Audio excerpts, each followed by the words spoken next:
Chennai is facing the worst crisis of flood in 100 years.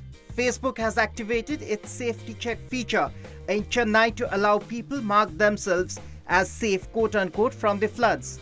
Once the user clicks, "Yes, let my friends know," quote-unquote, the tool automatically notifies his or her Facebook friends.